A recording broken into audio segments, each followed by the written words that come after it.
Hello everyone, good morning. Welcome back to my channel that is Practice Corner and thank you so much कि आपने मेरी last video को इतना support करा।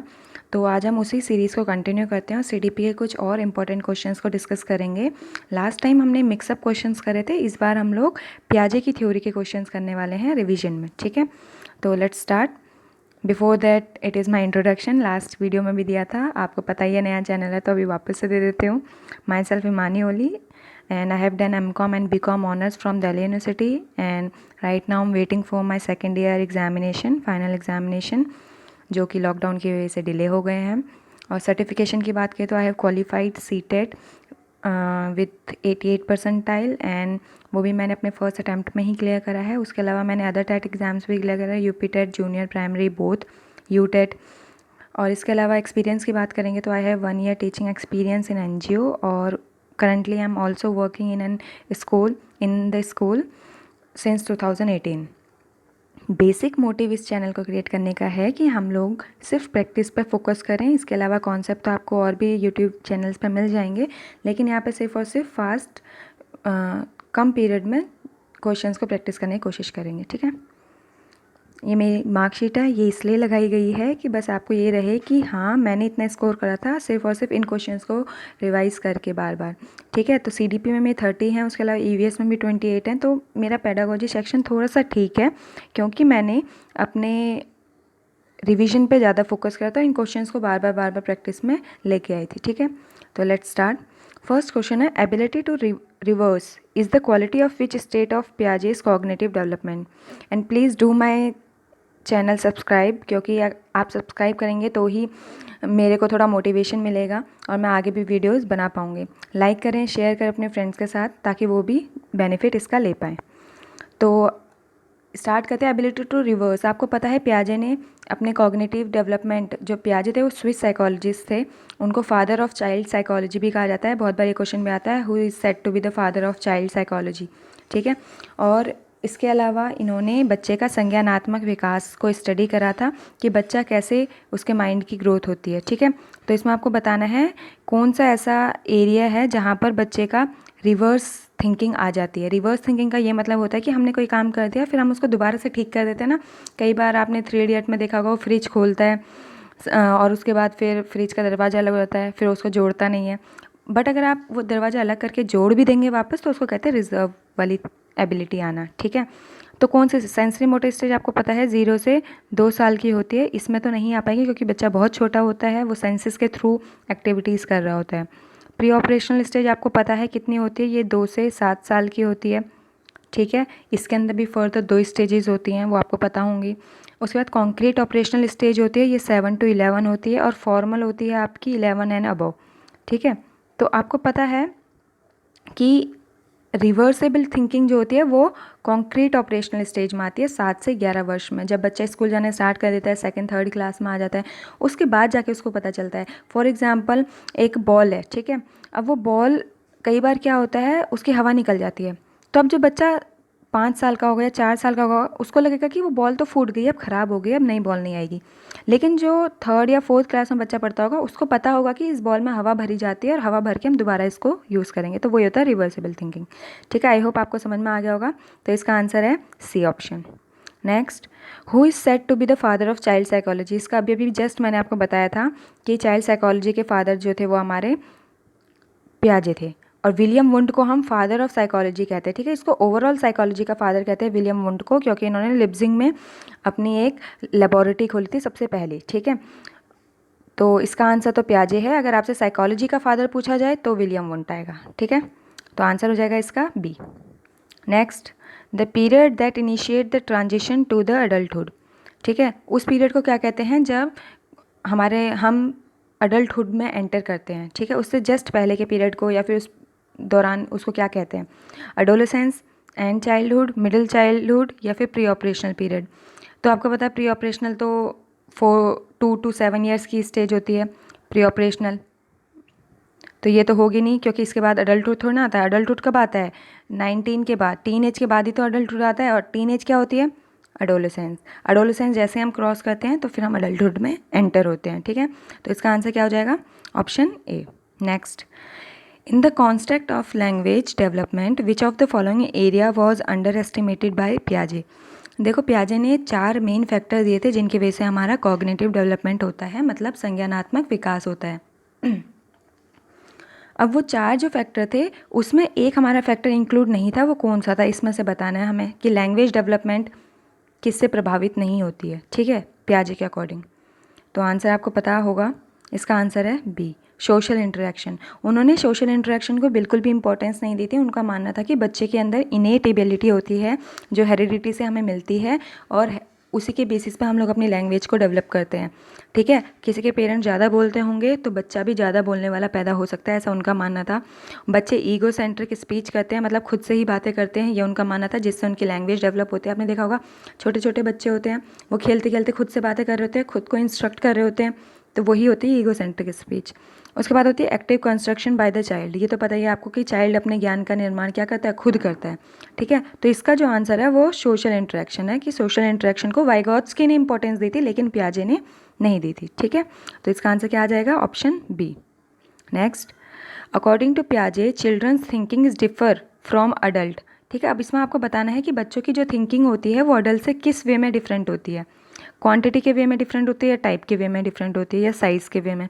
तो आपको पता है कि जो बच्चे हैं वो सीखते हैं, वो सोच सकते हैं जितना कि उनके अडल्ट सोचते हैं, है ना। आपको पता है कि जितना उसके मतलब मान लो कि हमारे पापा पेरेंट्स होते हैं जो, या टीचर होते हैं, उनके जितने थॉट्स हैं उतने ही हमारे भी हो सकते हैं, लेकिन हमारे जो थॉट्स हैं वो किस में अलग होंगे, क्वालिटी में अलग होंगे। छोटा बच्चा छोटे लेवल के हिसाब से सोचेगा, बड़े लोग जो होते हैं वो बड़े लेवल के हिसाब से सोचेंगे। तो छोटे बच्चे का जो टाइप है वो अलग होगा, ठीक है। लेकिन अगर बड़े लोग 2 थॉट सोच रहे हैं तो छोटा बच्चा भी 2 सोच सकता है एक ही बार में, कि मुझे चॉकलेट भी चाहिए और मुझे पैसे भी चाहिए, तो दोनों चीज़ सोच सकता है, ठीक है।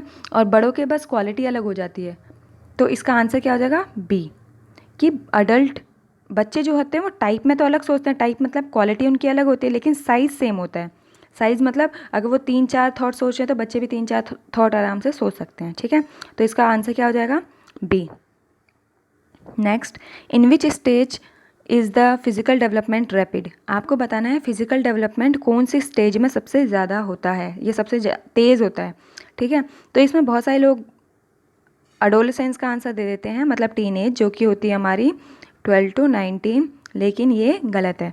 आपको पता है कि जो हमारा फिज़िकल डेवलपमेंट होता है वो सबसे ज़्यादा कहाँ होता है, इन्फेंसी में, जब बच्चा 0 से 2 ईयर्स की एज में होता है। आप किसी बच्चे को देखो, जब वो बॉर्न हुआ होगा तो बहुत छोटा सा होता है, लेकिन आप उसको 6 महीने बाद देखो या 1 साल बाद देखो, चलने फिरने भी लग जाता है, उसके हाथ पैर अच्छे से मूव कर रहे होते हैं।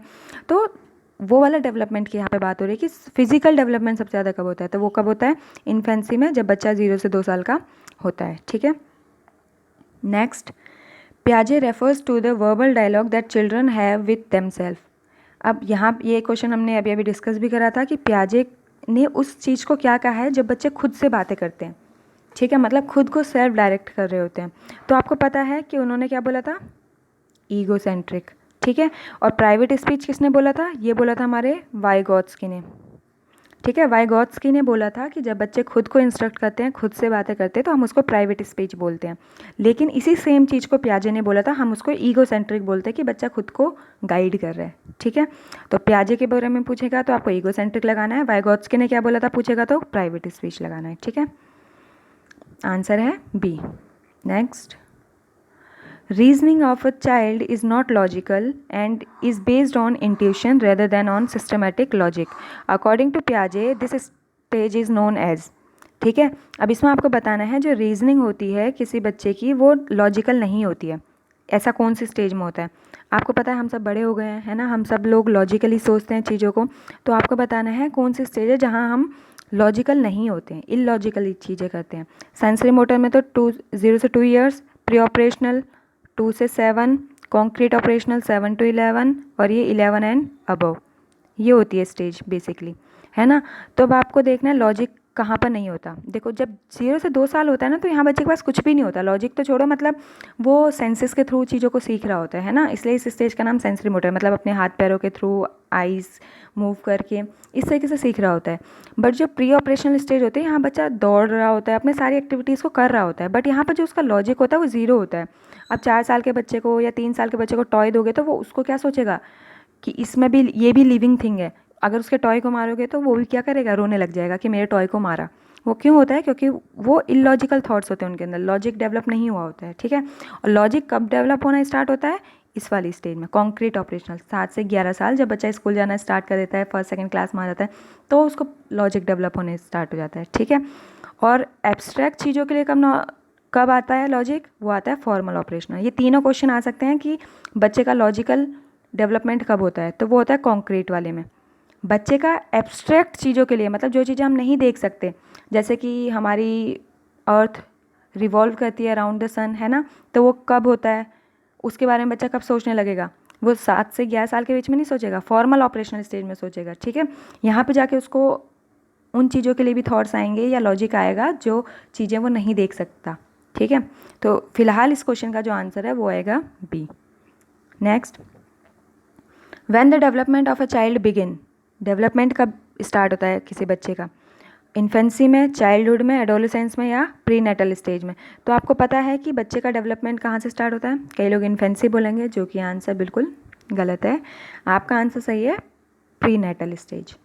तो प्री नेटल आपको पता है कौन सी स्टेज होती है, जब बच्चा कहाँ होता है, ओवम में होता है ना, जब मदर के ओवम में होता है तभी से बच्चे का क्या होता है, डेवलपमेंट स्टार्ट हो जाता है, ठीक है। और यहाँ पे स्टार्टिंग पूछी है ना, कि ये पूछा है सबसे ज़्यादा कब होता है, सबसे ज़्यादा पूछता तो आप इन्फेंसी बोलते, लेकिन कब स्टार्ट होता है वो प्री नेटल स्टेज से स्टार्ट हो जाता है, ठीक है। नेक्स्ट, अकॉर्डिंग टू पियाजे theory, which one out of the following will not influence one's cognitive development, ठीक है। इसके अनुसार, पियाजे के अनुसार, कौन सी ऐसी चीज़ें जो कॉग्निटिव डेवलपमेंट को इन्फ्लुएंस नहीं करेगी। देखो जब हमने 4th नंबर पर क्वेश्चन करा था, उसमें पूछा था पियाजे के अनुसार कौन सी चीज़ है जो लैंग्वेज को इन्फ्लुएंस नहीं करेगी, ठीक है। उसने बोला था लैंग्वेज को इन्फ्लुएंस नहीं करेगी, तो हमने बोला था सोशल इंटरेक्शन का कोई रोल नहीं है लैंग्वेज में, ऐसा पियाजे कहते थे, ठीक है। लेकिन अभी क्वेश्चन हमारा अलग है, क्वेश्चन बोल रहा है कॉग्निटिव डेवलपमेंट में किसका रोल नहीं है, तो वो है लैंग्वेज का। पियाजे का मानना था कि बच्चा, अगर कोई ऐसा बच्चा है मान लो जो बोल नहीं सकता या सुन नहीं सकता, तो इसका ये थोड़ी ना मतलब है कि उसका संज्ञानात्मक विकास नहीं होगा या फिर उसका कॉग्निटिव डेवलपमेंट नहीं होगा, उसका कॉग्निटिव डेवलपमेंट होगा। और ये सारे 4 फैक्टर हैं, मैंने इसलिए इसमें 5 ऑप्शन डाले थे ताकि आपको बाकी के चारों पता चल जाए। ये 4 ऑप्शन है जो कि किसी भी बच्चे के कॉग्निटिव डेवलपमेंट को, मतलब किसी भी बच्चे के माइंड को डेवलप करने के लिए इंपॉर्टेंट है। ये 4 ऑप्शन, सोशल इंटरेक्शन जरूरी है उसके संज्ञानात्मक विकास के लिए, मैच्योरेशन, इक्विलिब्रियम एंड एक्सपीरियंस।